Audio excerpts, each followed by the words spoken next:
Hello les extraordinaires, j'espère que vous allez bien. Ravi de vous retrouver pour ce live hebdomadaire de ce jeudi. Salut Dani et salut tous ceux qui nous ont rejoints. Alors ce soir, de quoi on va parler? On va parler d'un thème qui touche beaucoup de personnes, surtout dans notre communauté de personnes atypiques, les multitâches, les multipotentiels. Les, on donne différents mots, différents termes. On va parler de slasher. De quoi on va parler encore? Alors attendez, je vais juste libérer un petit peu d'espace histoire d'être sûr que la mémoire, que le live ne parte pas en vrille. Voilà. Euh, tous ces profils en fait qu'on va estimer ne pas rentrer dans les cases et qui ont du mal à se cantonner à un projet. J'imagine que ça vous parle si vous êtes là. Salut Virgile, j'espère que tu vas bien. Virgile, j'ai bien eu ton message sur WhatsApp. J'ai juste eu une semaine où c'était impossible pour moi de répondre, mais je reviens vers toi. Je pense que je te renverrai un message dans le week-end. Euh, donc ouais, hello. Alors je sais pas qui est là. Salut tout le monde. Comment entreprendre quand on est multitâche, multipotentiel? On va essayer de faire un live efficace. Déjà, la première chose, dites-moi vous. Déjà, est-ce que si vous êtes là, c'est que vous vous reconnaissez certainement dans ce profil, mais dites-moi ce que vous avez expérimenté. C'est quoi les problématiques que vous avez vécues ou que vous vivez en tant qu'entrepreneur multipotentiel, multitâche, slasher? Moi, je vais vous expliquer avant que je trouve une issue. Je vais vous expliquer ce que j'ai vécu. Alors, je vais en parler avec beaucoup de légèreté, etc. Mais ça n'a pas toujours été évident. En fait, moi, quand j'ai commencé en tant qu'entrepreneur, bah, déjà, je mettais pas l'étiquette entrepreneur, je mettais plutôt l'étiquette freelance, indépendant. Et donc, j'ai commencé en temps. Bah, alors, je dansais, mais ça, c'était plus pour le plaisir, mais je me faisais quand même payer. Mais j'ai commencé par faire des animations 3D. D'ailleurs, j'ai appris à 13 ans, premier ordinateur, j'ai appris à faire ça, des animations 3D, etc. Donc, c'est vrai qu'à l'époque, c'était pas très développé. Et donc, j'ai commencé à me faire un petit peu d'argent en tant qu'étudiant comme ça. Donc, je faisais de la 3D pour des designers, des images de synthèse, donc pour des architectes, etc. Et j'ai commencé comme ça. Et puis, de fil en aiguille, et puis je fais du graphisme, et puis du design, et puis de la photo, et puis et tout un tas de choses, et puis du web. Et comme beaucoup, bah, je l'ai fait de manière assez autodidacte. Mais le truc, c'est que quand je rentre dans un sujet, bah, je vais rentrer très vite dedans et je vais aller assez profondément, mais assez rapidement. Et du coup, bah, j'ai l'impression d'être bon dans ce sujet. Et quand j'ai l'impression d'être bon dans ce sujet, je me dis, bon, bah tiens, je peux en faire quelque chose. Et donc, c'est comme ça que je me retrouve de fil en aiguille à avoir plein de projets, mais vraiment plein de projets, des projets personnels, entrepreneuriaux. Jusqu'au jour où j'en avais, ça je le dis souvent, mais j'en avais 11. Je le dis souvent parce que c'était un peu la folie, hein. Donc, en fait, j'étais une machine à dire oui, une machine à démarrer des nouveaux projets, une machine à faire plein de choses. Qui se reconnaît dedans? Lilou Dallas multitâche. Ouais, c'est ça, multitâche. Euh, Dany dit, j'ai trouvé le moyen d'associer la plupart de mes talents, si bien que je n'avais aucune étiquette. Super, génial. Donc toi si tu n'avais pas de problématique, c'est bien. Pourtant, je sais que beaucoup en ont. Et donc, moi, qu'est-ce qui s'est passé? Donc ça, n'hésitez pas à me dire, vous, comment vous vivez les choses. Moi, à cette époque-là, c'était loin d'être... Dans un premier temps, si vous voulez, c'était une fierté. Ouais, je suis le mec qui fait beaucoup de choses. Et donc, les personnes qui me connaissaient disaient, ah, mais Khan, il a 1000 vies, etc. Et au début, je le prenais vraiment comme quelque chose qui était bénéfique. Sauf que quand j'ai commencé à travailler avec d'autres personnes, ben, en fait, je me suis rendu compte que c'était un peu compliqué. Compliqué pourquoi? Parce qu'en fait, je sautais d'un truc à un autre et parfois ça donnait l'impression que j'étais pas forcément focalisé, ce qui était aussi très vrai. Mais parce que en plus ça m'a causé pas mal de problèmes. Ça m'a causé des problèmes aussi avec des associés qui se demandaient pourquoi j'étais pas focalisé sur un truc, que je passais d'un truc à un autre, etc. Ça m'a causé beaucoup de problèmes aussi au niveau, alors pas de ma santé, mais en tout cas de mon sommeil, parce que ça fourmillait tellement d'idées, j'avais envie de faire tellement de choses qu'en fait je sacrifiais le sommeil, donc c'était pas forcément une bonne chose. Christelle, tu dis, j'avais dit que je faisais une pause ce soir, mais le thème c'est pour toi. Alors toi tu dis, je suis encore galère et ça n'arrête pas de changer, mais ça tu le sais. Yes. Donc souvent le problème c'est quoi? Trop d'idées, trop d'idées, trop d'idées. 1000 idées à la seconde, et chaque idée, on a envie de la développer. Donc, qu'est-ce qui se passe? Je commence quelque chose. Alors, les idées, c'est bien d'avoir des idées. Mais qu'est-ce qui va se passer? Il peut se passer plusieurs choses en fonction des personnes. Parfois, il va y avoir ce côté superficiel. C'est-à-dire, je fais quelque chose, et quand je commence à être pas trop mal, pas trop mauvais dedans, bah, je saute d'une chose à une autre. Ce qui va donner l'impression, la sensation, peut-être la réalité, que je m'auto-sabote, que je n'arrive jamais à un niveau de réussite suffisant dans ce que je fais. Donc je démarre quelque chose, et puis au bout d'un moment, bah c'est quoi? Vous savez ce qui se passe, c'est je m'ennuie. Je m'ennuie parce que j'ai un besoin de variété, j'ai un besoin que ça change, j'ai un besoin que les choses soient différentes. Et donc il y a ce truc de l'ennui. Qui a ressenti ça et qui le ressent encore? Alors moi aussi, on me dit un peu moins maintenant, mais que c'est impressionnant tout ce que je fais. Ouais, donc il y a ce côté-là qui peut nourrir et qui nous donne l'impression, malgré tout, que c'est une bonne chose. Bah oui, parce qu'on va nous dire, dans certains cadres, on va le voir comme une force. Mais dans d'autres cadres, ça se révèle être aussi une vraie faiblesse. On vous a peut-être déjà dit: «Oui, mais toi, tu changes toujours d'idée. Oui, mais toi, tu es instable. Oui, mais toi, c'est à chaque fois qu'on te voit, c'est un nouveau projet, c'est différent. Ah, mais qu'est-ce que tu vas nous sortir encore?» Et donc ce côté qui peut être très, pesant aussi, peut-être même parfois, avoir honte de dire aux personnes que vous avez encore changé d'orientation. Ouais, donc ouais, j'ai des confirmations. Donc trop plein d'idées, trop d'idées, trop d'idées, un cerveau surstimulé. Le côté parfois superficiel. J'y vais, mais je ne sais pas, je creuse pas non plus, pas assez pour être non plus dans l'excellence, être reconnu et avoir toutes les retombées, surtout les retombées financières de ce que je fais.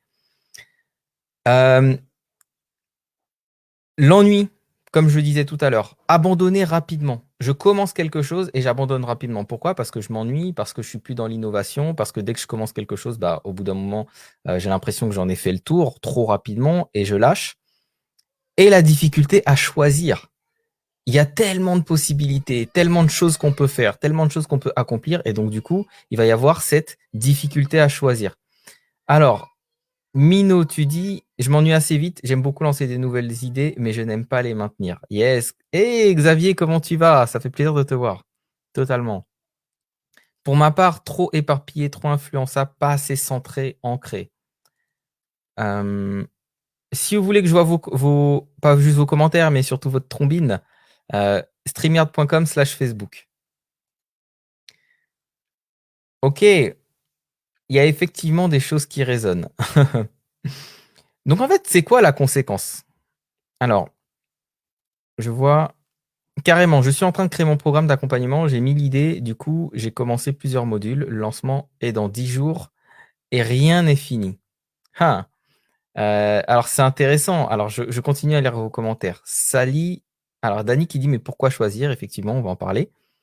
Alors moi, le truc, c'est que des fois, j'ai tellement de choses que je veux faire que je finis par plus savoir quoi faire, alors je le fais pas. Effectivement, la sensation d'être submergé, de se dire: «Il y a tellement de possibilités», ben, parfois, et c'est ça qui emmène aussi, très souvent à la procrastination, le sentiment d'être submergé, de se dire: «Il y a tellement de possibilités que, bah, si j'ai du mal à y aller», en me disant, ben, entre guillemets: «Il va falloir que je choisisse», et choisir, c'est l'horreur pour des multipotentiels. Choisir, c'est l'horreur. Pourquoi choisir? Comment choisir? Comment décider? Parce que derrière, il y a aussi la peur de s'enfermer. Et si je vais dans cette direction, je risque de m'enfermer et ma vie risque d'être trop stable.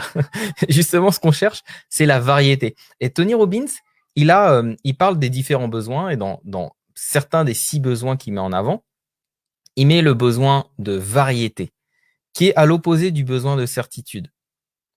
Seulement, quand envie d'avoir un certain degré de certitude, bah, tout ce chaos qu'on a créé soi-même, bah, il finit par nous desservir.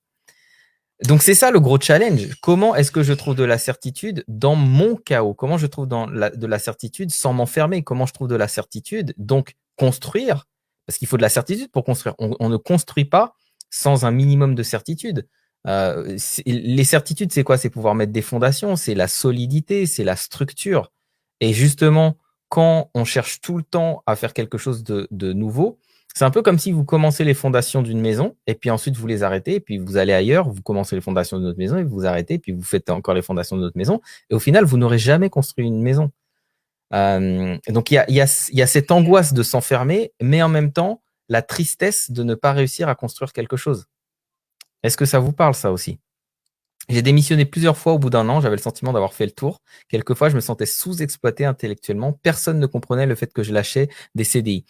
Oui, et ça arrive beaucoup aussi. Ce qu'il faut savoir, c'est que je vais pas rentrer dans le détail parce qu'en plus, non, je ne suis pas un expert dans le sujet, mais le fonctionnement du cerveau du multipotentiel est il a un fonctionnement neurologique qui va être différent, qui va faire, je dirais, qui va faire des liens entre les choses et qui va fonctionner avec une certaine vitesse aussi.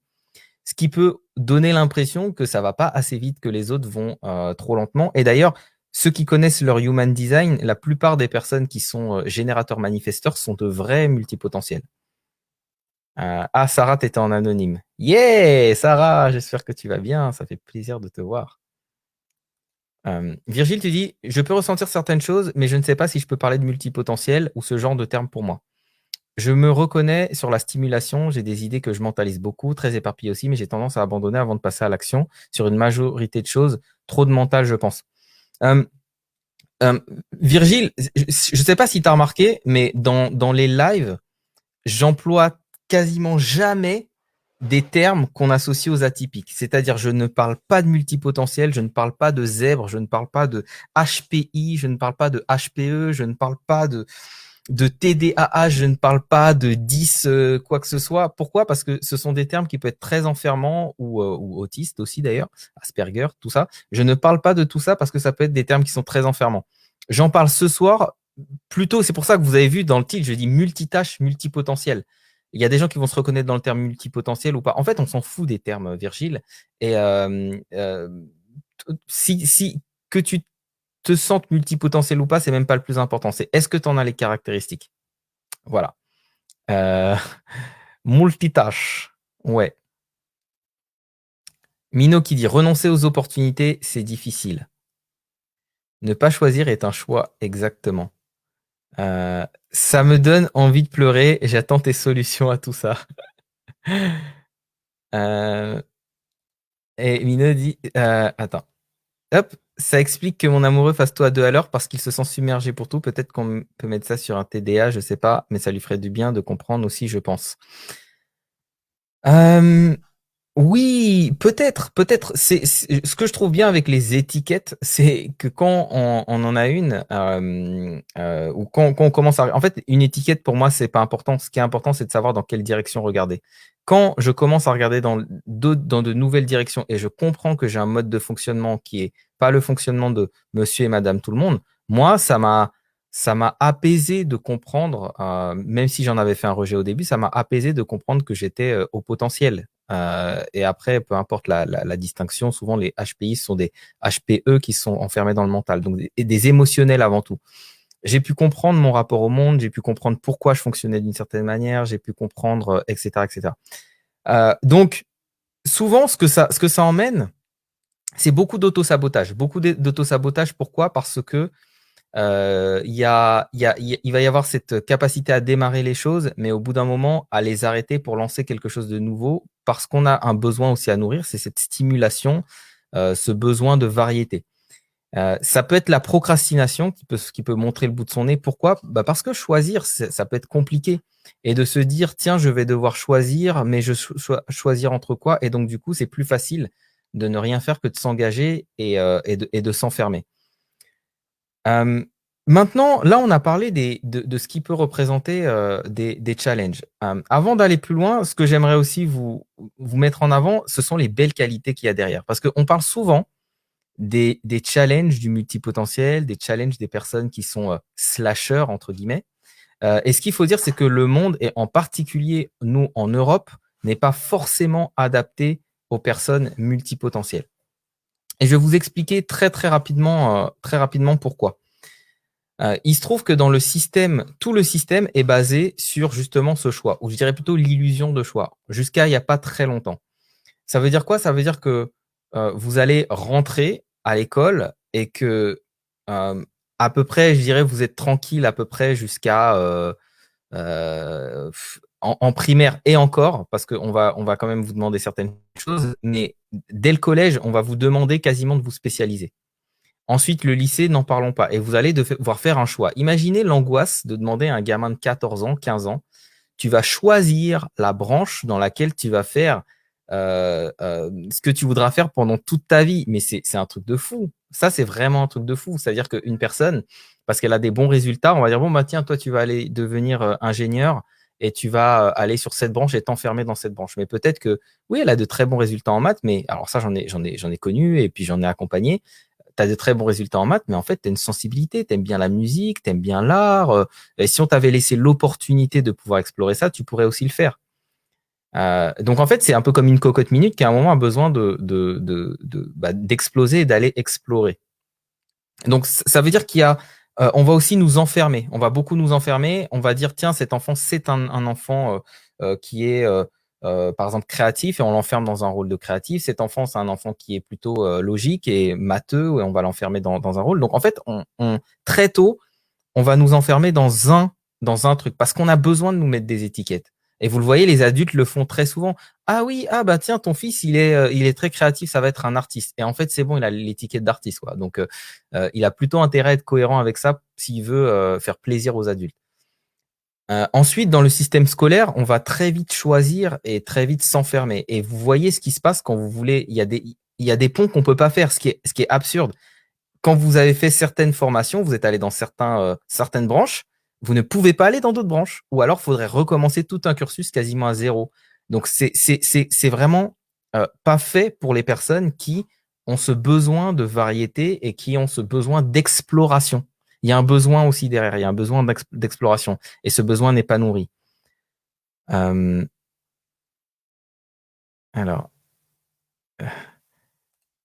seconde théâtre, première ES, terminale.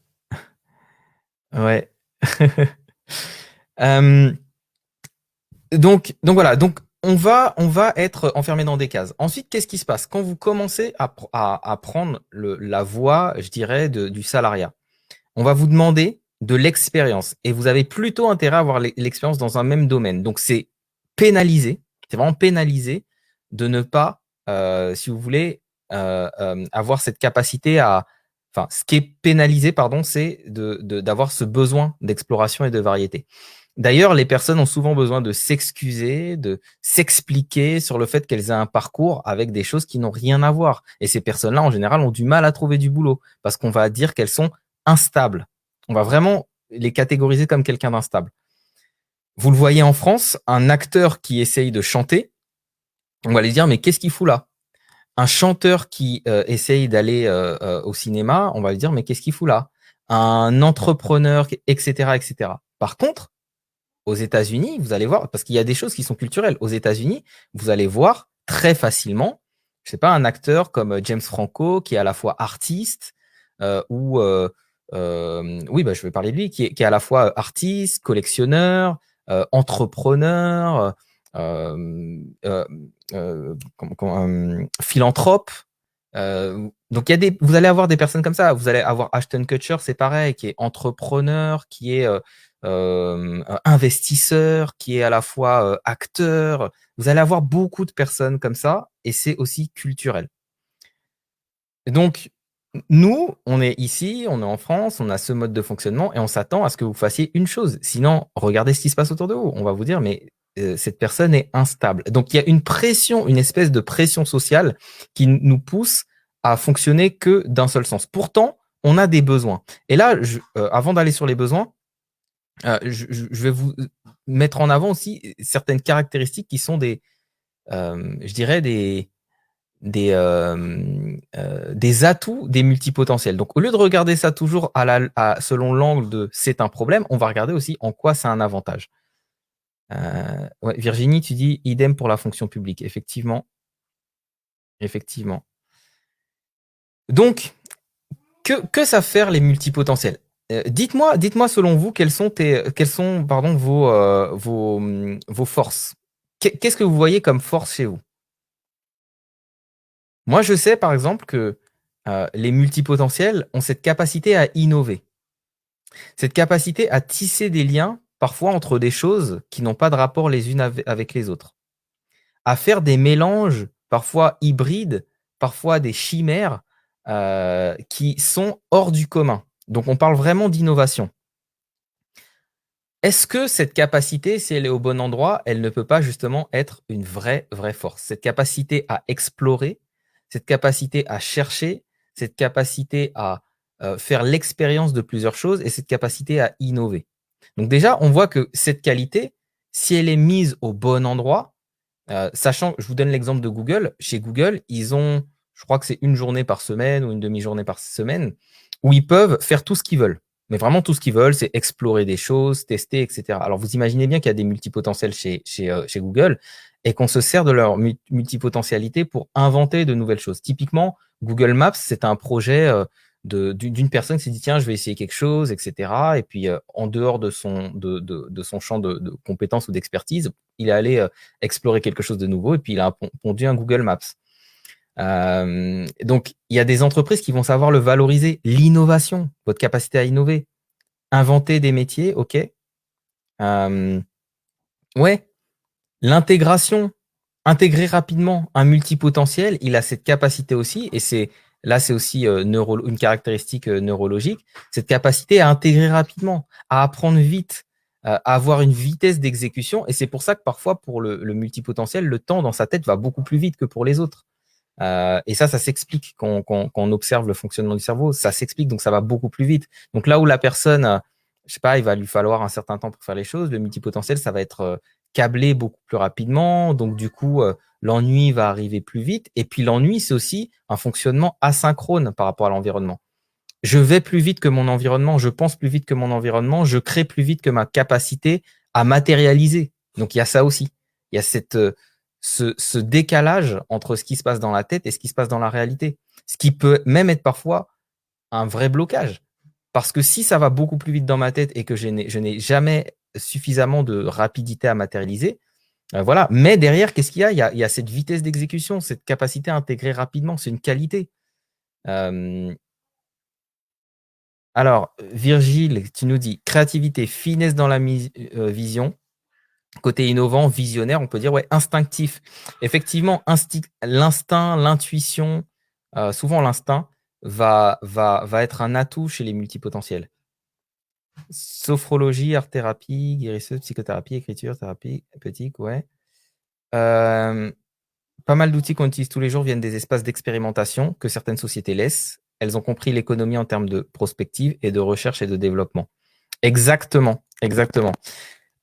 Donc, le problème, c'est que quand vous êtes dans un endroit qui n'est pas bon pour vous, vous avez l'impression d'être en décalage et vous avez l'impression, entre guillemets, que vous êtes en dehors des clous et que vous ne pouvez pas trouver votre place. Eh ben, on va voir ça tout à l'heure. Il y a des solutions et pour moi, une des solutions, c'est aussi de créer sa place. Mais on en parlera tout à l'heure. Qu'est-ce qu'il y a aussi pour moi comme qualité, caractéristique des multipotentiels? C'est cette capacité à s'adapter très rapidement. À s'adapter, ça vient de l'innovation aussi, mais c'est cette capacité justement à s'adapter par rapport aux conditions, à rebondir, à réinventer ou se réinventer. Donc, quand vous regardez tout ça sous l'angle de capacité, de qualité, de caractéristiques, ben on peut se poser d'autres questions. Qui a besoin de personnes innovantes? Qui a besoin de personnes qui sont en capacité d'explorer, de tisser des liens entre les choses, d'innover, d'intégrer rapidement, de s'adapter? Et là, vous commencez à penser différemment. Bon, c'est vrai que nous, ici, on parle beaucoup plus de l'entrepreneuriat, donc on ne va pas prendre le cas du salariat, mais vous voyez déjà que Vous pouvez valoriser vos compétences, vous pouvez valoriser vos qualités. Maintenant, je vais parler de comment on fait exactement. Et là, on va aller un petit peu plus sur le comment. Si vous avez des questions, n'hésitez pas. Ce que je vais faire, c'est que je vais partager mon écran. Alors.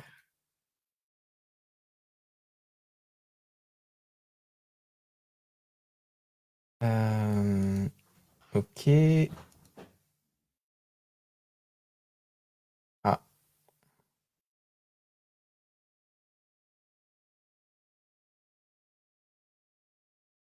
Alors, je sais pas si vous m'entendez, si vous me voyez, mais j'ai l'impression que ça a planté.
Ah, alors, visiblement, vous me voyez.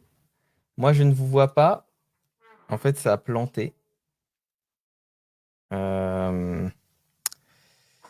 alors bon, vous me voyez, moi, je vous vois pas. Je sais pas ce qui se passe.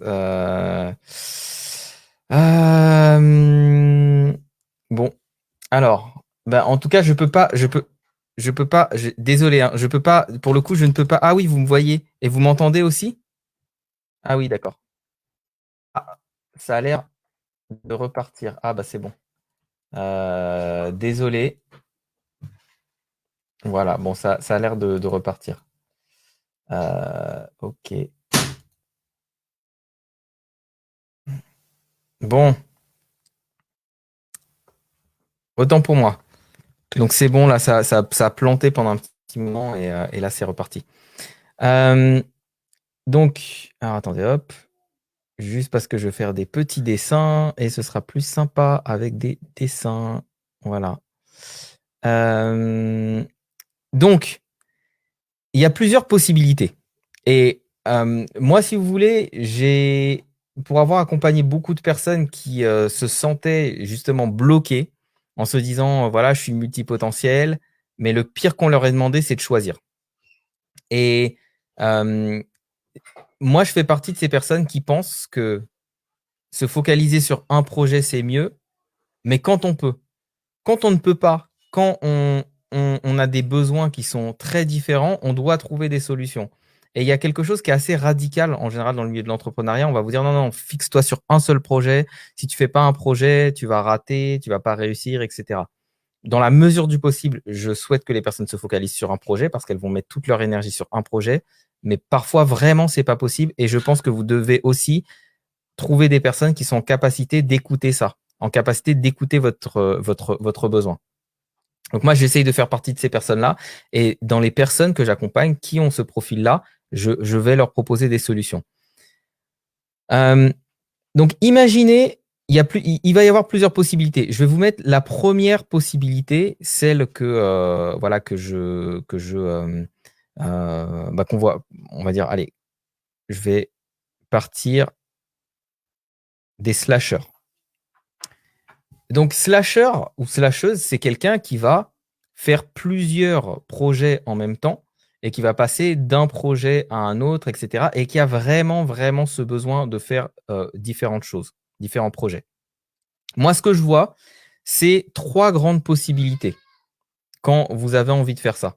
Et je dis 3 grandes possibilités parce que le but, c'est aussi que ça fonctionne Qu'est-ce qui ne fonctionne pas? Tous les jours, démarrer un nouveau projet.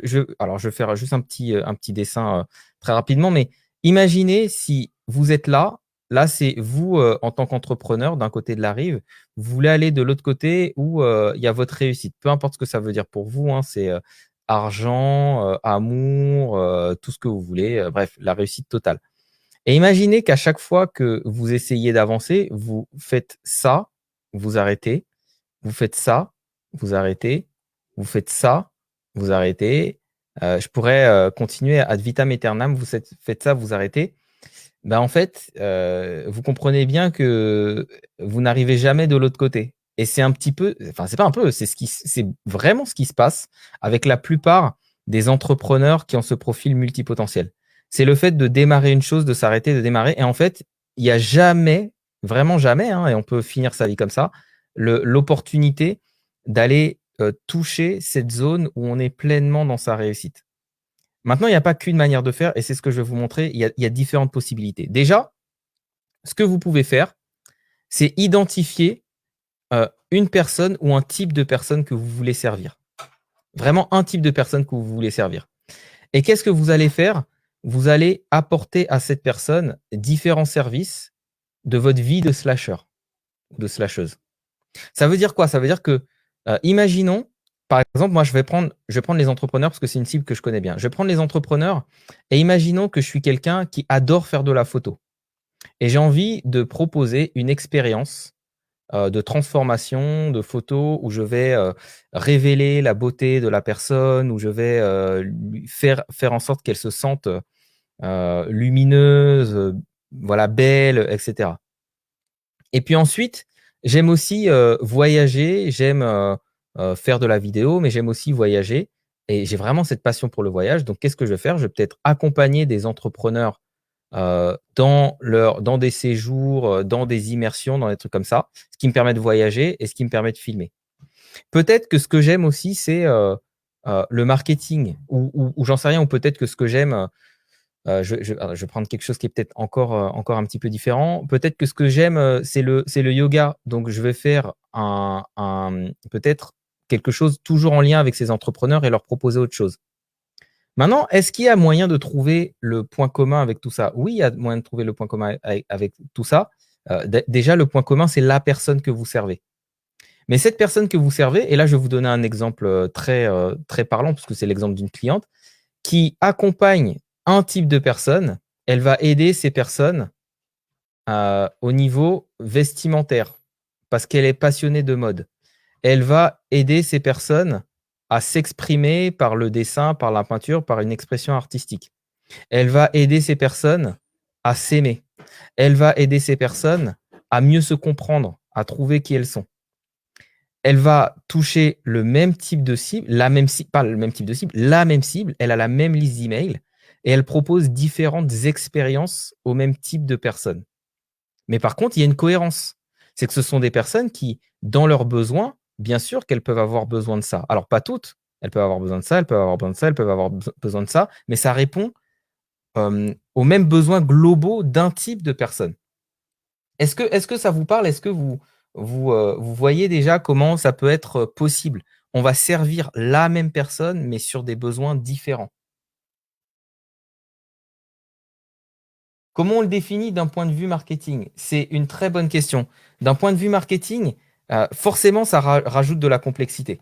Ça rajoute de la complexité. Pourquoi? Parce que quand tu parles à la même personne, mais de plein de choses différentes, c'est un peu plus complexe. Par contre, ce que tu peux faire, imaginons que moi, je dis, voilà, j'accompagne les entrepreneurs atypiques dans un mieux-être et dans un épanouissement. Et que je souhaite le faire par le biais du yoga. Donc, j'ai une activité où, par exemple, tous les 3 mois, je fais une immersion de yoga, 4 jours d'immersion de yoga.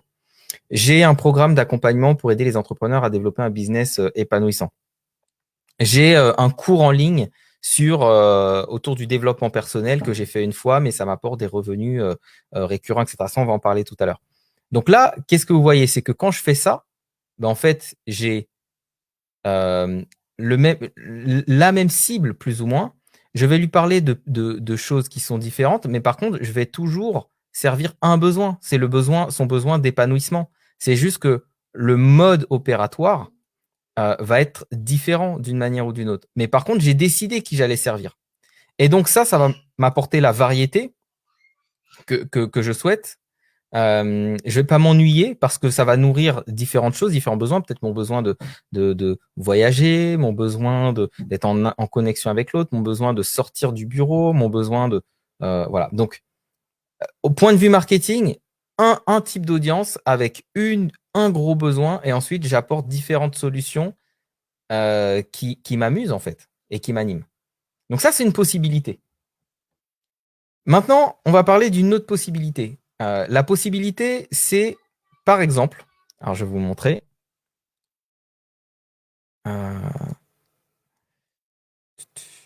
Voilà. La possibilité, c'est d'avoir plusieurs projets, mais de ne pas leur donner la même importance. Par exemple, j'ai un gros projet là, un autre projet plus petit là, un autre projet plus petit là. Parce qu'en fait, ça va être quoi le problème des multipotentiels ou des slashers? C'est plutôt de faire, pourtant leur mode de fonctionnement, le mode de fonctionnement n'est pas très séquentiel, mais ça va être de faire un truc pendant un moment, d'arrêter, de faire un autre truc pendant un moment, d'arrêter, un autre truc pendant un moment, d'arrêter, mais globalement, tout va être traité après de manière égale. Seulement, imaginez si je divise mon temps. Donc ça, c'est ce qu'on a fait typiquement avec une cliente. Je lui ai dit, OK, globalement, si tu divises ton temps en 5, 5 jours de la semaine, ça vaut 0,5, ça vaut 1, et ça vaut 3,5 dans les journées dépensées. Donc, elle sait qu'elle va ne consacrer qu'une demi-journée à ce projet-là. Peu importe, ça se trouve, elle va réussir à le faire avancer hyper vite. Elle va consacrer une journée à ce projet-là, elle va consacrer 3 jours et demi à ce projet-là. Par contre, ce projet-là, c'est peut-être le projet qui a plus de potentiel financier. Ah, pardon, vous voyez plus le dessin. Ouais, c'est mieux avec le dessin quand même. Yes, pardon.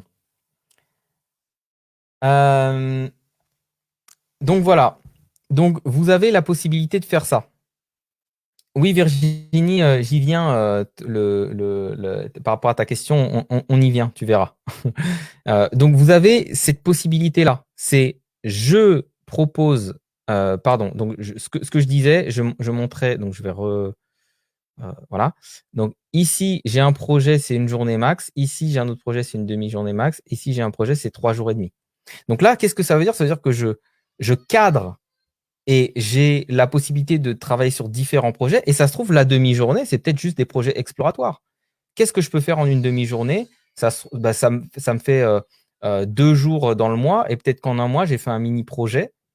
Est-ce que j'ai envie est-ce qu'il a un potentiel? Oui. S'il a un potentiel, je continue. Mais en tout cas, ça ne met pas en péril ma réussite parce que c'est ça le gros problème. C'est que si vous traitez tout de manière égale, c'est ce que je montrais là, un projet, un autre, et que vous abandonnez celui-là, après vous abandonnez celui-là, après vous abandonnez celui-là, en fait, il n'y en a aucun qui aura le potentiel d'aller vraiment loin. Alors que si vous mettez beaucoup plus d'énergie, beaucoup plus de ressources dans un projet, le projet qui a le plus de potentiel, dans lequel peut-être vous croyez le plus, qui vous anime le plus, vous pouvez faire ensuite d'autres projets, mais avec moins de pression financière. Plutôt que de faire un all-in sur un projet pendant un moment et d'abandonner, un all-in sur un autre projet, d'abandonner, un all-in sur un autre projet et d'abandonner. Vous pouvez avoir un gros projet. Et même si vous abandonnez ces deux projets-là, vous avez toujours votre troisième projet qui va vous apporter encore plus, enfin qui va continuer à vous apporter du moins. Maintenant, autre possibilité, et ça, c'est ce qu'on peut vous recommander aussi. Imaginez, j'ai un projet, mais avec une offre haut de gamme. Donc, c'est un projet qui va me rapporter beaucoup d'argent. Autour de ça, je peux avoir plein de petits projets satellites, mais qui ne sont pas des projets rémunérateurs. Et là, je m'en fous. C'est ça aussi le truc, c'est que tout n'est pas obligé d'être rémunérateur. Vous pouvez avoir des projets. Le but, c'est quoi? C'est pas juste de gagner de l'argent. Le but, c'est de vous faire kiffer. C'est de d'épancher votre besoin d'expérimenter, voilà. Typiquement, moi, à une époque, j'avais un projet. Ici, c'était un projet où on faisait des stickers avec des amis. On avait acheté une machine à stickers. C'est dans le milieu de la moto, on faisait des stickers, on dessinait des trucs et tout. On faisait des stickers. Les stickers qui sont vraiment découpés avec des petites lames, etc. À côté, on avait un garage participatif entre amis. Et puis, ça nous arrivait de faire des petites bricoles pour les motos d'autres personnes. C'était pas un projet vraiment rémunérateur. En fait, on s'en fichait de combien ça allait rémunérer. Après, on a fait des petites pièces, on designait des pièces pour d'autres motards. Et voilà, de temps en temps, ils nous demandaient, ah bah tiens, est-ce que tu peux me faire une pièce sur mesure et tout. Voilà, on faisait des pièces sur mesure. Donc, entre l'impression 3D, le fraisage numérique, etc. Voilà, c'était un kiff. À côté, moi, j'avais un truc aussi que j'aimais bien faire, c'était imprimer des coques pour le Fairphone, qui est un téléphone éco-responsable, imprimer des coques, et ça me permettait de rencontrer des gens géniaux, en fait, voilà, qui étaient sensibles à tout un tas d'autres sujets. Et en fait, plein de projets comme ça qui sont pas forcément rémunérateurs, mais qui sont des projets qui sont faits plutôt pour le kiff, pour nourrir différentes envies. Donc, vous pouvez faire ça, avoir un projet qui rémunère votre kiff. Par contre, ce projet-là, vaut mieux qu'il vous laisse du temps libre. Parce que si vous avez envie de nourrir aussi vos autres projets, bah, faites en sorte d'avoir quelque chose que vous aimez, mais qui va aussi vous permettre d'avoir beaucoup de temps libre. Typiquement, si vous avez une offre haut de gamme et que vous la vendez bien, je vais vous donner un exemple, mais voilà à quoi peut ressembler votre agenda. Vous pouvez avoir 5 jours dans la semaine. Imaginez que vous avez, allez, je vais donner un prix. Vous avez un client qui vous paye 4 000 euros. Et 4 000 euros, vous avez une session par semaine, 1 heure. Donc, vous allez avoir 1 heure par semaine qui est bloquée. Et puis, vous avez un autre client qui vous paye le même prix.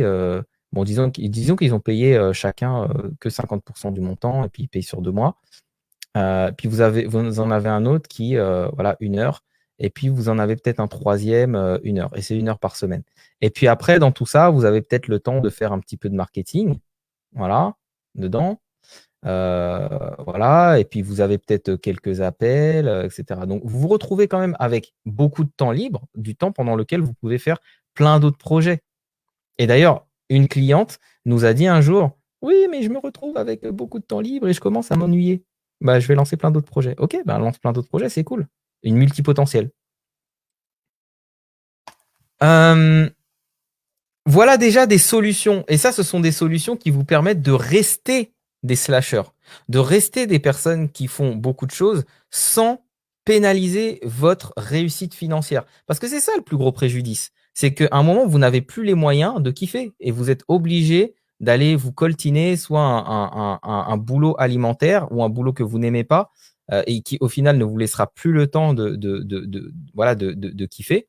Parce que justement, il y a trop de pression derrière. Alors que si vous avez un projet rémunérateur et d'autres qui le sont moins ou d'autres qui ne le sont pas du tout, ou que vous avez donc c'est pour ça que le modèle économique que vous choisissez aussi, là, quand je vous montre l'offre haut de gamme, bah, c'est parce que c'est aussi un modèle économique. Si vous faites une offre haut de gamme, c'est un modèle économique qui vous va. Enfin, c'est pas un modèle économique en soi, l'offre haut de gamme, mais c'est une manière de structurer financièrement, etc., quelque chose qui, avec des efforts limités, vont vous produire suffisamment d'argent pour pouvoir nourrir tous les moments où vous avez envie voilà, de vous adonner à vos autres, voilà, à vos autres explorations, on va dire. Alors, je lis les commentaires. Oui, ça, on verra. Oui, on pense nos projets multiples comme un seul, mais avec des étapes. Pas besoin de choisir, juste de prioriser. Ouais, parfois c'est aussi ça. Parfois, ce sont différentes étapes. Pourquoi pas. J'ai envie d'écrire des livres pour enfants, des livres d'enfants. J'avais un peu honte d'avoir un énième projet. Bah, tu vois, Mino, si tu te donnes une contrainte en te disant ce livre d'enfant, il va me prendre, par exemple, 3 heures par semaine. Peut-être que c'est faisable et ça va prendre le temps que ça prend, mais tu pourras faire ce projet-là. Donc voilà les possibilités. Maintenant, alors attendez. Ok, je vais vous. Hop, voilà, je vais vous montrer. Maintenant, je vais vous montrer une autre possibilité. Ça, c'est une possibilité que nous, on explore beaucoup chez les extraordinaires. Et si vous identifiez de quoi vous avez besoin réellement? Parce qu'en fait, qu'est-ce qui se passe? Moi, j'aime bien donner l'image du diamant. Donc imaginez que ça, ce sont plein de facettes du diamant et qu'on ne vous a jamais donné le mode d'emploi. Donc vous n'avez pas le puzzle, vous n'avez qu'un puzzle et vous n'avez pas le mode d'emploi. Qu'est-ce qui se passe quand vous n'avez pas le mode d'emploi? J'arrive dans la vie, je fais ça. Ah, c'est ça que j'aime. Ah non, c'est ça que j'aime. Ah non, mais en fait, c'est ça. Ah, mais ça, c'est bien. Ah, ça, c'est bien. Ah non, mais ça, c'est mieux. Ah, ça, c'est mieux. Ah, ça, c'est mieux. Et hop, on se dit, tiens, cette personne ne sait pas ce qu'elle veut. Euh, cette personne ne sait pas ce qu'elle veut, cette personne ne sait pas ce qu'elle aime. Vous êtes passé par toutes les facettes de votre diamant, les unes après les autres. Et souvent, ça va être cyclique. Tiens, je refais un tour dans ma vie et je vais repasser par un autre chemin, par d'autres choses. Peut-être pas partout, mais tiens, je vais faire ça et je vais faire un peu de ça et ça. Ah, mais je reviens à mes premiers amours et voilà. Et donc, en fait, vous allez naviguer comme ça. Vous pouvez naviguer pendant des années. Moi, ce que j'aime, et nous, ce qu'on aime chez les extraordinaires, c'est on aime bien parler du diamant parce que le diamant, c'est un peu, justement, ce côté multifacette. Un diamant, c'est un objet. C'est un objet. Par contre, il a plein de facettes. Et vous pouvez explorer vos différentes facettes. Les vraies questions à se poser, c'est quel besoin il y a derrière tout ça. Et là, je vais parler de moi. Pour moi, c'était très difficile d'envisager faire qu'une seule activité. D'ailleurs, je pense que beaucoup n'y ont pas cru. Quand je leur ai dit, bah voilà, je vais me focaliser là-dessus et c'est ce que je vais faire. Qu'est-ce que j'aime, moi, dans mes facettes? J'aime transmettre. J'aime transmettre. Voilà. J'aime rassembler. J'aime communiquer. J'aime innover. Comment je peux innover dans ce que je fais? Bah, c'est simple. Quand je co-crée avec un client et qu'on est en train de parler de son activité, bah, en fait, je suis en train d'innover. Au lieu que ce soit mon projet, c'est son projet. Et on part sur, bah, tiens, tu pourrais faire ça, etc. J'ai un besoin de profondeur. Donc, tout ce qui va toucher à l'humain, transformation de l'humain, eh ben voilà, ça me parle, j'adore. J'aime aussi le marketing. J'aime le marketing. C'est une discipline que j'adore. Euh, J'aime aussi exprimer ma créativité. Ma créativité, je vais l'exprimer aussi dans le branding des extraordinaires. Dans la création de nouveaux supports, dans la création de nouvelles choses, de nouveaux sujets. J'ai un besoin de nouveauté. Voilà, moi, s'il n'y a pas de nouveauté, au bout d'un moment, je tourne en rond. Ben, quand je crée moi-même mes offres, mes produits, mes services, ça me permet d'innover. Quand je rencontre chaque jour, chaque semaine, chaque mois de nouvelles personnes, qu'on accompagne de nouvelles personnes, bah, il y a ce besoin qui est nourri. En fait, j'ai pas l'impression de faire la même chose. Chaque personne va être différente. Donc, qu'est-ce que j'ai fait? Bah, j'ai mis tout ça, tout ça, tout ça. Ah oui, attendez, parce que c'est pas fini. J'ai aussi ce besoin d'apprendre et de croître. Plus le besoin, alors on va mettre là aussi, de voyager. En ce moment, c'est compliqué, mais je fais des immersions, je fais des retraites, des masterminds à l'étranger, etc. Donc, tout ça au même endroit. Tout ça dans une activité, c'est mon diamant. Donc, en fait, vous avez aussi la possibilité de trouver ce diamant pour vous. Mais par contre, comment vous allez le trouver? Bah, c'est de faire la liste de vos besoins. Et ça, il n'y a que vous qui pouvez vous poser et le faire. De quoi j'ai besoin? De quoi j'ai vraiment besoin? Regardez au-delà de ce que vous faites. Quel besoin ça vient nourrir? Le besoin de communiquer peut-être? Le besoin de transmettre? Le besoin d'inspirer? Le besoin, moi j'ai ce besoin aussi, le besoin d'inspirer, le besoin de transmettre, le besoin d'être en lien, le besoin de rassembler, le besoin de soigner, le besoin. Vous avez différents besoins. Listez vos besoins. Sans les besoins, vous allez être des zombies errants. Sans comprendre vos besoins, vous allez être des zombies errants. Pourquoi? Parce que vous allez aller d'un point à un autre en essayant de chercher quelque chose sans savoir ce que c'est et de tomber dessus par hasard. Et en fait, quand vous êtes tombé, c'est ce que je vous ai montré là, le diamant qui est en plusieurs morceaux. Quand vous tombez sur un besoin, voilà, j'ai identifié un besoin.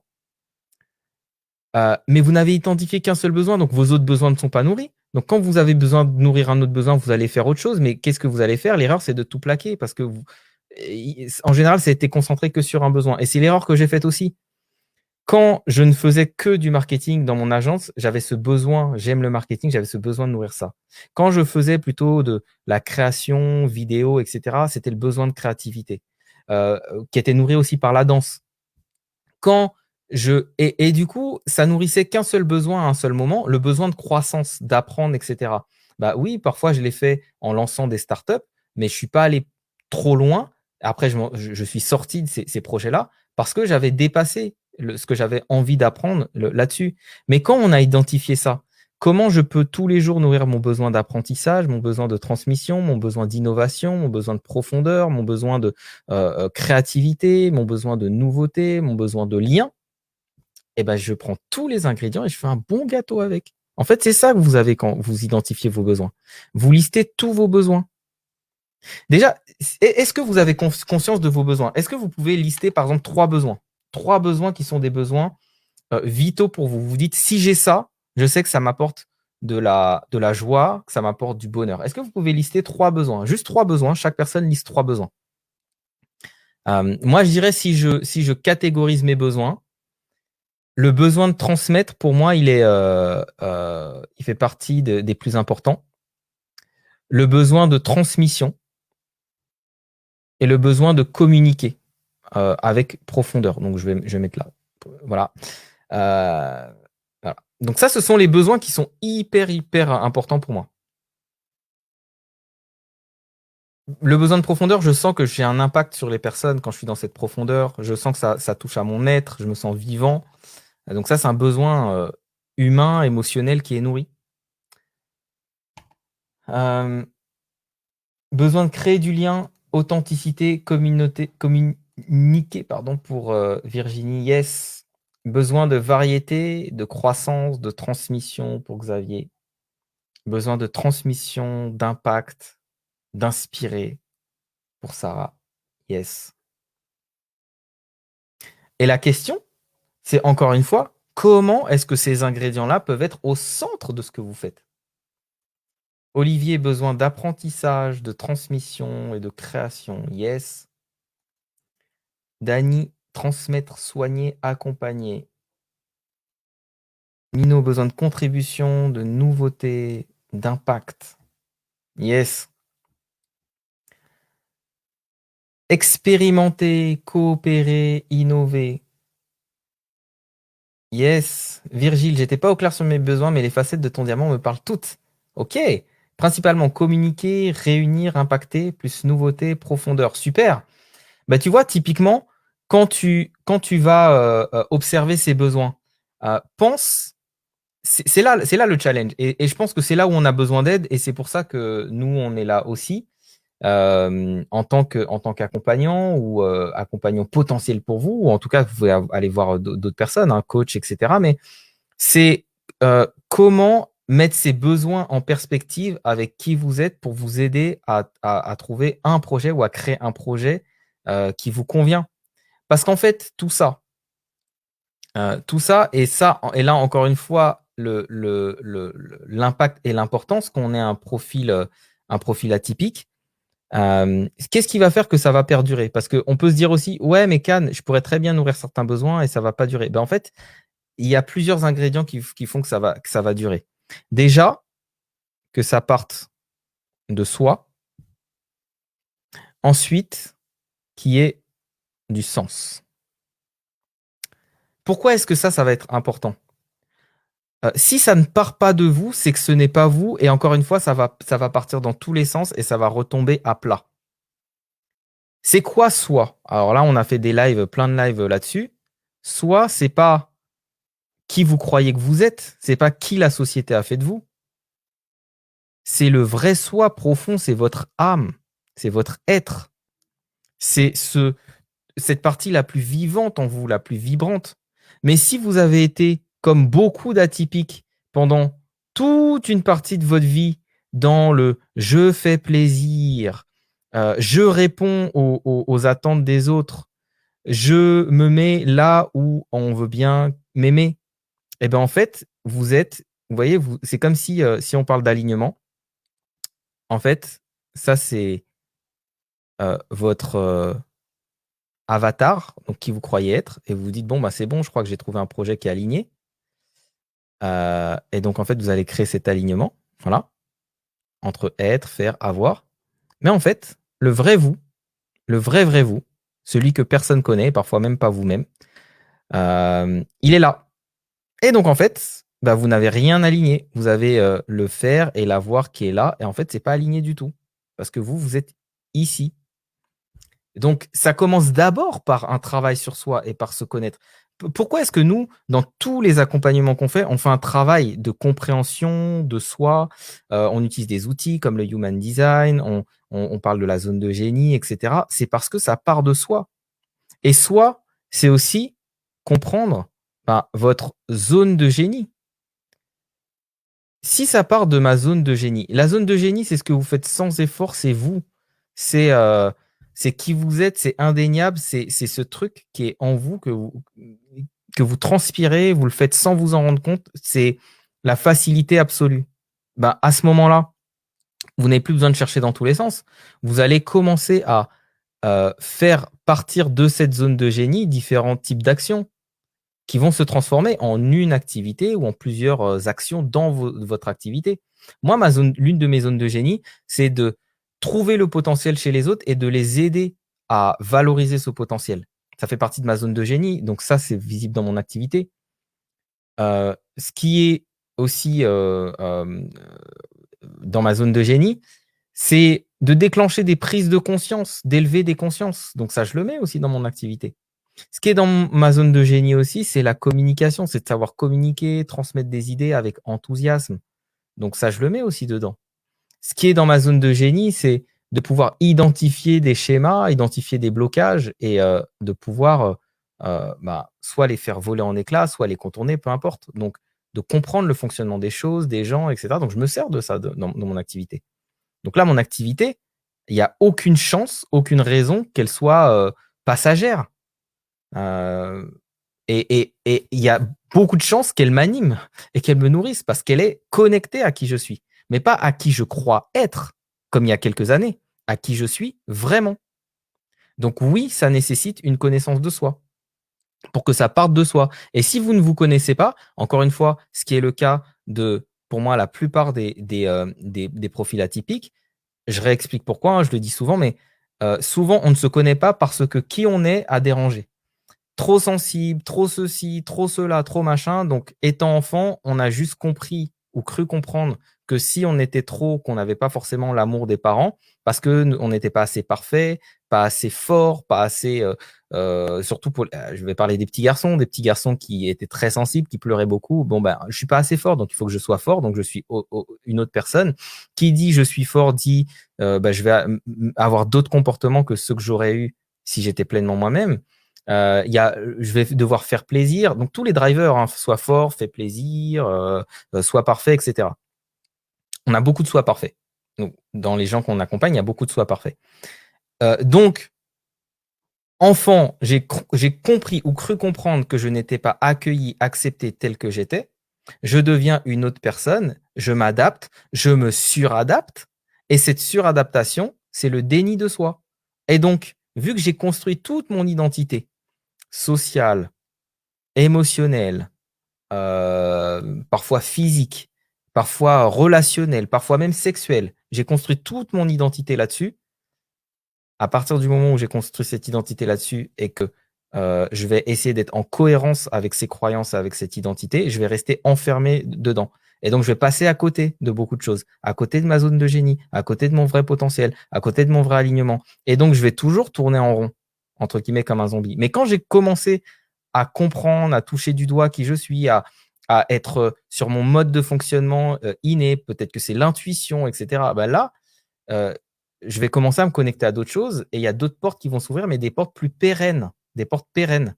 Parce que tant que vous êtes dans la surface de qui vous êtes, vous n'allez toucher que la surface de ce que vous pouvez faire. Et vous n'allez toucher que la surface de ce que vous pouvez avoir. L'idée, c'est d'aller creuser, d'aller identifier qui on est. Donc, soi, le travail du soi, de l'être. Ensuite, le sens. Parce que le sens, Mais ça, c'est aussi quelque chose que j'ai vu de très caractéristique aussi des profils atypiques. Je fais pas une projection avant. Quand je démarrais, j'aurais pu dire, OK, c'est une projection. C'est peut-être parce que moi, j'ai vécu comme ça. Mais quand on a accompagné une centaine de personnes et qu'on voit que c'est les mêmes schémas, les mêmes schémas, les mêmes schémas, que la littérature sur le sujet, on est assez avancé en France.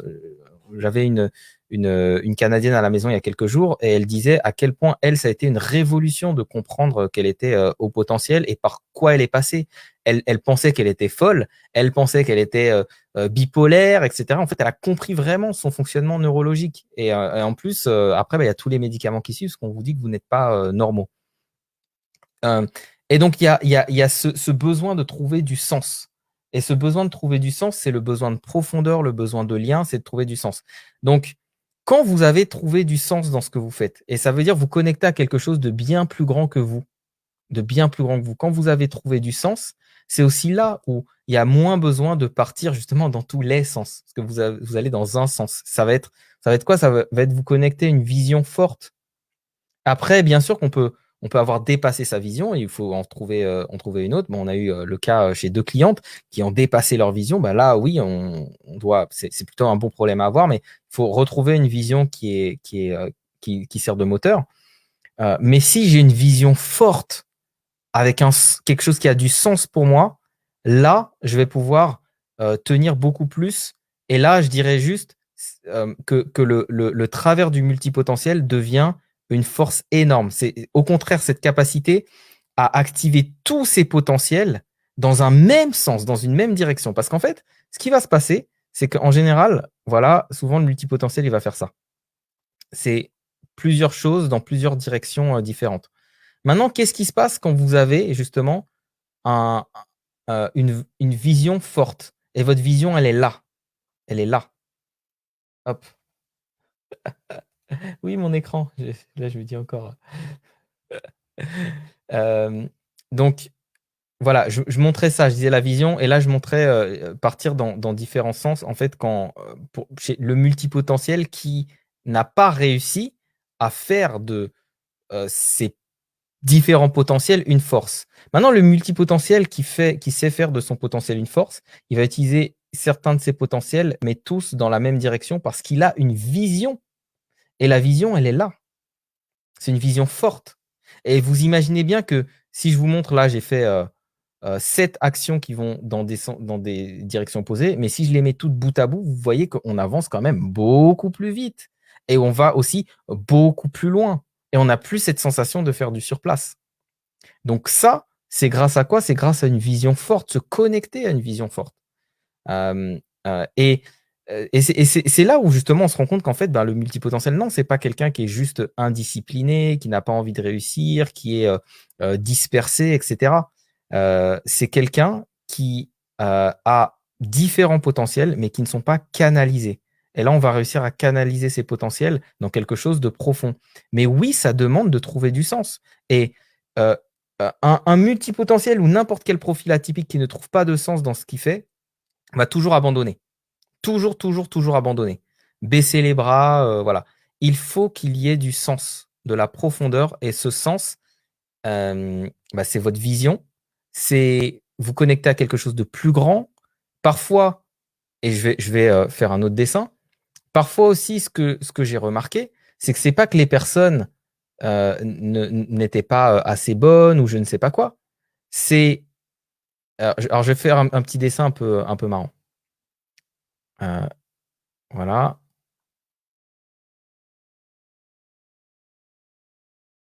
Hop.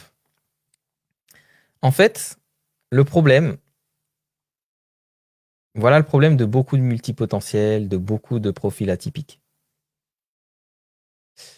Le problème, c'est qu'ils sont pas au bon endroit. C'est qu'ils sont là, dans les embouteillages, avec une Ferrari, et qui sont en première, et qui sont en train de flinguer le moteur. Il suffit de mettre ce multipotentiel au bon endroit, sur son circuit, où il peut aller à 250 km/h, où il va enfin pouvoir s'amuser. C'est son terrain de jeu. Il y a besoin d'être sur le bon terrain de jeu. Vous êtes sur le. J'ai vu des gens excellents sur le mauvais terrain de jeu être ultra mauvais. C'est juste qu'ils étaient sur le mauvais terrain de jeu. Et parfois, c'est juste que votre vision n'est pas assez grande pour vous stimuler. C'est-à-dire que quand vous êtes là et que pour vous, c'est encore acceptable de partir dans tous les sens et puis de pas forcément avancer et puis de pas forcément vous accomplir, etc., c'est que c'est acceptable. C'est que vous n'êtes pas connecté à quelque chose de plus grand. Ou peut-être que l'objectif que vous êtes fixé, si je mets cet objectif ici, peut-être que l'objectif, il n'est pas assez excitant pour que vous ayez envie de casser le mur. Par contre, quand on met un gros objectif, et je dis pas que c'est valable pour tout le monde, mais je l'ai vu chez beaucoup de personnes, qu'on met un gros objectif, quelque chose de beaucoup plus ambitieux, et c'est pas juste un objectif financier, fait le million, ça tient pas à ça. Ça tient à quelque chose de grand, de puissant, une vision forte. Là, ça va donner, je dirais, ça va donner des ailes, hein, l'envie de se transcender. Donc ça peut être aussi un problème, une vision trop petite ou pas de vision, qui fait que les actions n'ont pas de sens. Elles ne sont pas assez fortes, pas assez puissantes.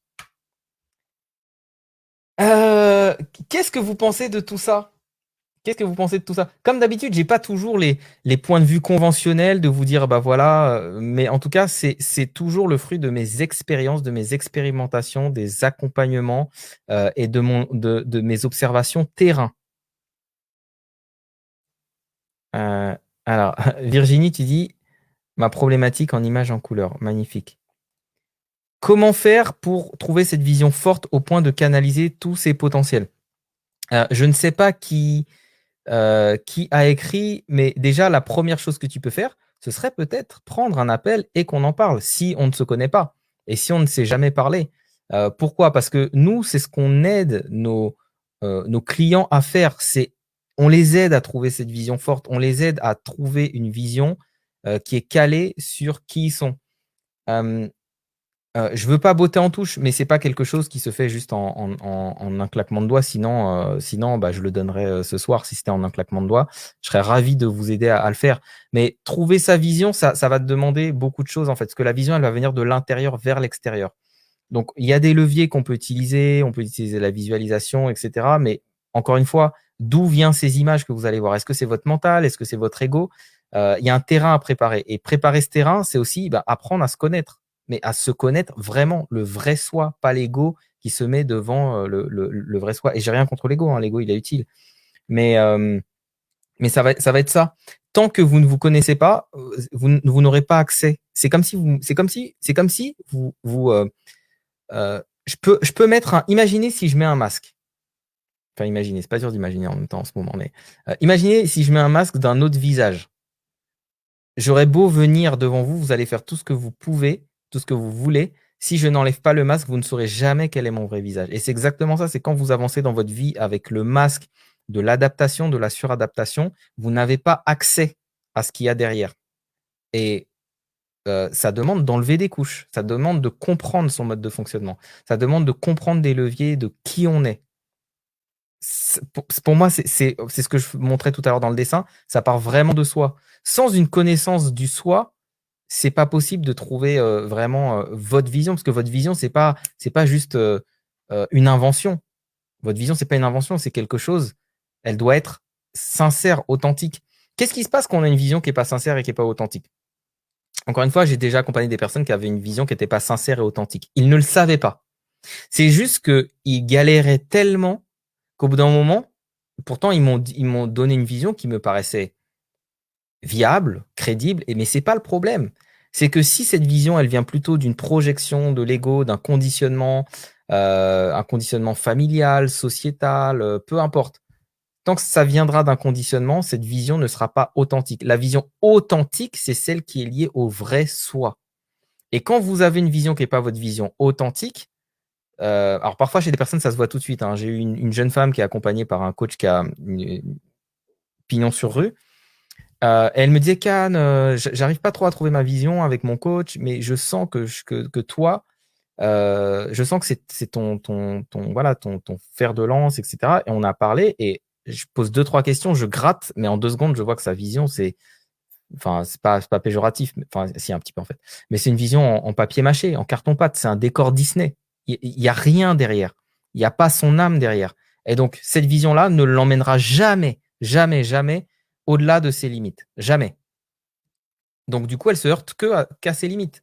Procrastination, ça faisait 3 semaines, pardon, 3 semaines qu'elle avait rien fait, aucune action, rien, mais parce qu'elle n'était pas stimulée. Il n'y a pas une vraie vision qui la stimulait. Donc, au moindre obstacle, j'abandonne, je baisse les bras, je suis découragé. Quand il y a une vision qui est énorme, si je vous dis de l'autre côté du mur, il y a un de vos proches qui est en train de se noyer, vous avez la possibilité d'y aller, mais il va falloir traverser des ronces. Je peux vous garantir que vous traversez toutes les ronces. Et même si votre peau se déchire, vous allez aller sauver cette personne. Ça, c'est de la détermination. Ça, c'est une motivation qui est extrême. On a déjà vu des personnes soulever des voitures de 1,5 tonne, du matériel agricole pour sauver une personne qui s'est fait rouler dessus, etc.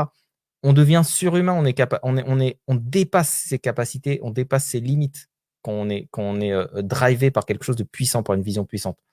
Mais quand vous n'avez pas cette vision-là, vous pouvez faire tout ce que vous voulez. Vous allez à chaque fois, c'est comme si vous aviez vraiment un décor Disney. Le décor Disney, quand vous y allez, vous n'y croyez pas. Oui, il y a la féerie pour les enfants, mais vous savez que c'est pas vrai. Vous savez que c'est pas un vrai château. Vous savez que c'est pas des vrais personnages. Vous sentez la supercherie.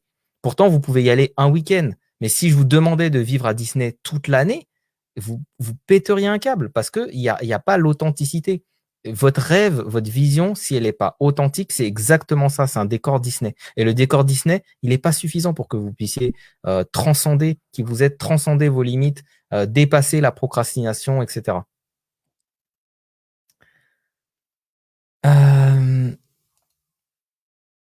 Oui, Mino, tu dis l'exercice de la légende personnelle. Bah oui, c'est un des exercices qu'on donne. Et c'est effectivement,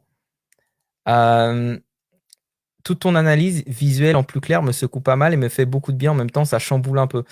Bah écoute, c'est fait pour Virgile et c'est toujours en bienveillance. Donc j'espère que c'est chamboulé dans le bon sens du terme. Et de toutes les façons, ça va t'inviter à te poser les bonnes questions.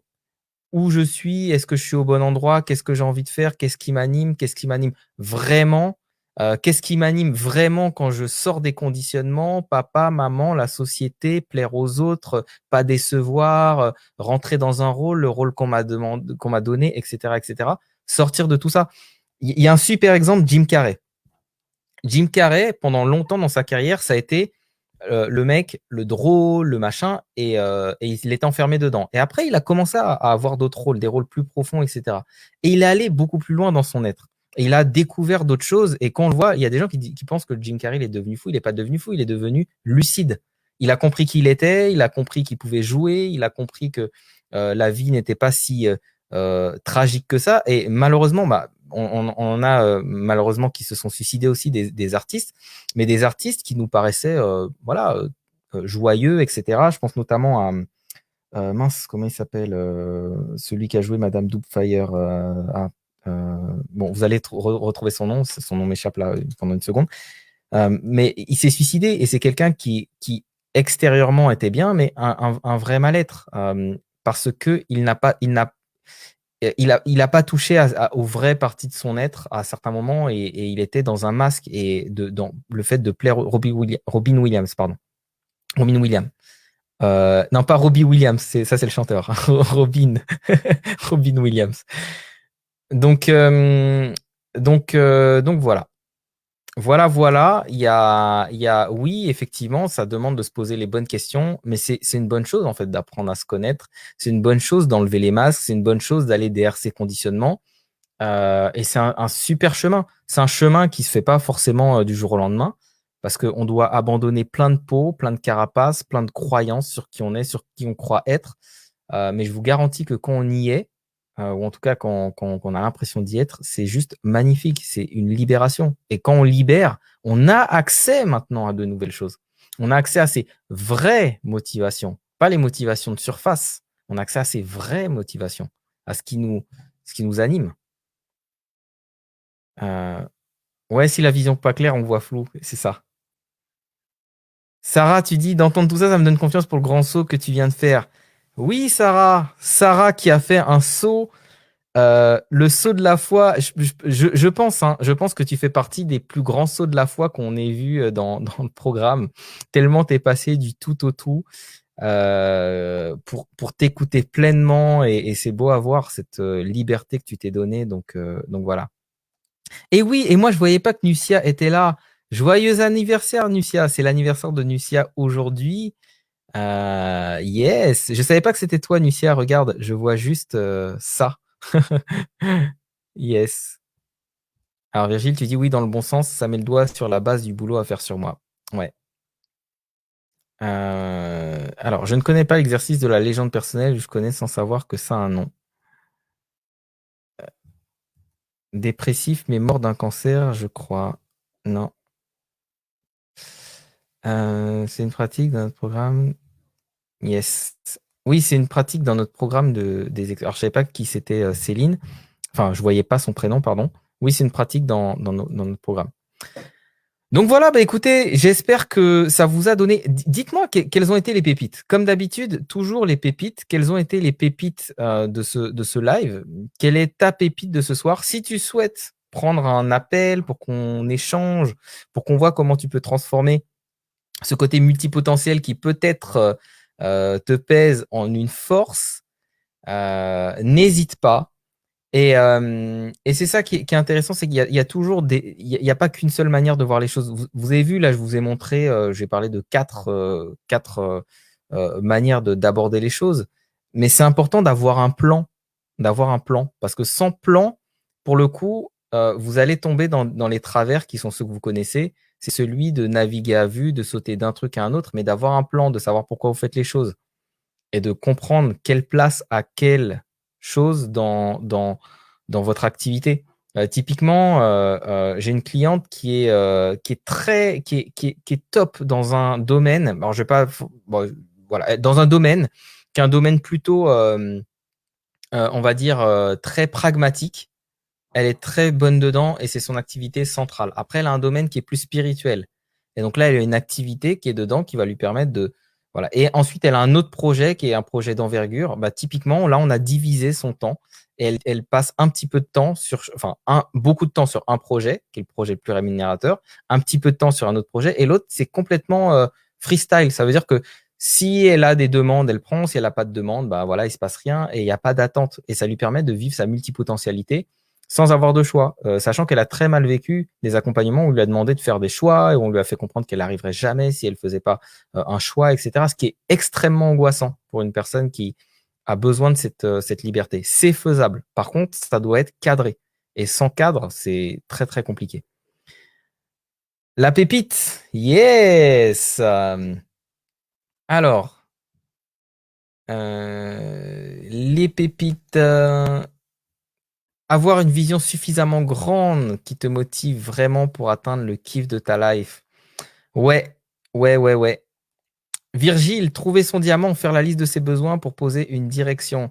Ça te donne un petit peu de boulot pour le week-end.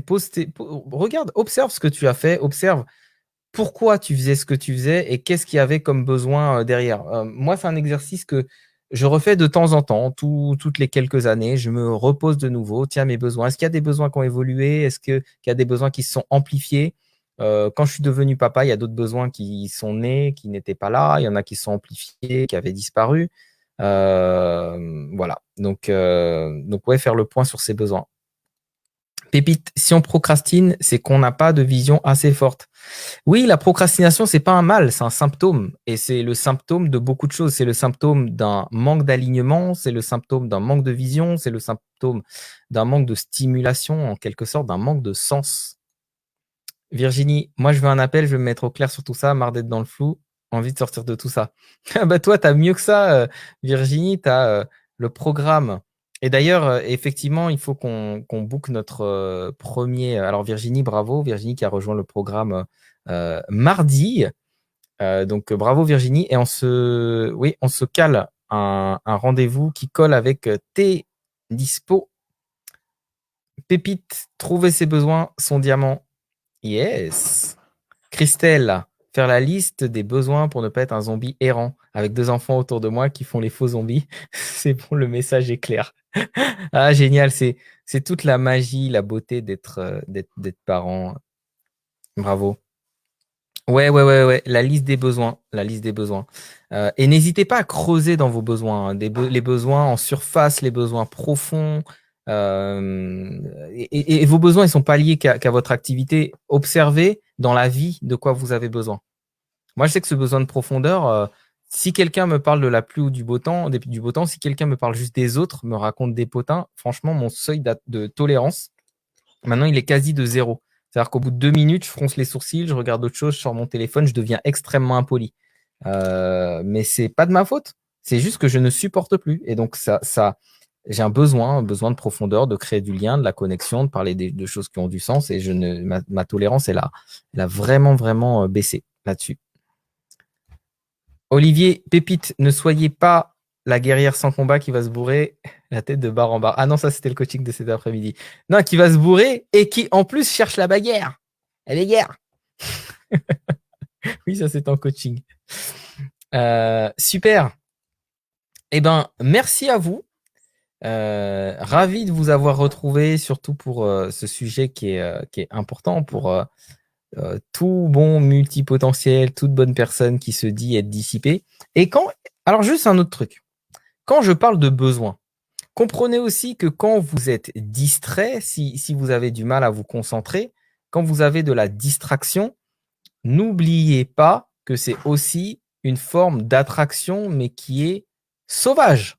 La distraction est une forme d'attraction sauvage. Parfois, vous avez une attraction maîtrisée. Tiens, je vais me focaliser sur ça, je vais regarder ça, je vais travailler sur ça. Ok, c'est une focalisation qui est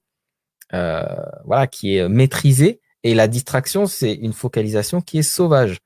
Donc, qu'est-ce que ça veut dire quand vous avez de la distraction? Ça veut juste dire qu'il y a un besoin derrière. Il y a peut-être un besoin d'amusement. Et si vous ne remplissez pas votre jauge d'amusement au quotidien, bah, ça va venir de manière sauvage. Pendant que vous êtes en train de travailler, bah, vous allez aller sur des vidéos marrantes, vous allez sortir le téléphone, peut-être jouer à un jeu, j'en sais rien. Vous allez faire tout un tas de choses qui vont vous permettre, entre guillemets, de vous reconnecter à un besoin qui n'est pas nourri. Donc, soyez bien à l'écoute de vos besoins. Essayez de nourrir vos besoins. C'est pour ça qu'on recommande toujours être, faire, avoir. Nourrir votre être est essentiel pour tenir dans la durée. Voilà. Alors, j'ai pas pris depuis le début. Sally, on appelle Sally. Sally, viens. Viens, Sally, c'est le moment. J'ai pas pris depuis le début, mais je suis multipotentiel et ma démarche me former par rapport à tout ce qui nourrit ma vision est déjà dedans, alors que les choses ne. Me former par rapport à tout ce qui nourrit ma vision est déjà dedans, alors que les choses ne sont pas encore visibles. Ouais, par contre, attention aussi. C'est un petit warning. Quand tu dis me former par rapport à tout ce qui nourrit ma vision, why not? Mais je dirais attention aussi à ça. Parce que souvent, chez le multipotentiel, il y a souvent ce sentiment de je n'en sais pas assez, je dois apprendre, je dois toujours innover, aller chercher le nouveau truc, etc. Et ça peut être sans fin. Et ça va nourrir aussi un esprit de manque, de je ne sais pas assez, je ne suis pas assez. Je fais pas de projection, je ne sais pas si c'est ton cas, mais je mets juste un warning. Voilà. Ok, donc maintenant qu'on a vu tout ça, eh bien, on va arriver au moment de fin. Et franchement, un jour, je crois que je vais vous demander, et ça c'était l'idée de Sally, mais je vais vous demander à tous et toutes de faire une petite vidéo où vous allez dire n'oubliez pas que vous êtes extraordinaire et on fera une belle vidéo de fin où on verra toutes ces personnes qui font le live. Parce que le live, c'est pas moi qui le fais, c'est vous qui le faites, c'est votre présence, ce sont vos questions, c'est tout ça, c'est votre participation qui nourrit tout ça. Donc, bravo à vous. Et puis, ravi d'être toujours là avec vous. Je dirais, c'est jeudi soir. Voilà. Et comme je dis toujours, n'oubliez pas que vous êtes extraordinaire. Générique de fin.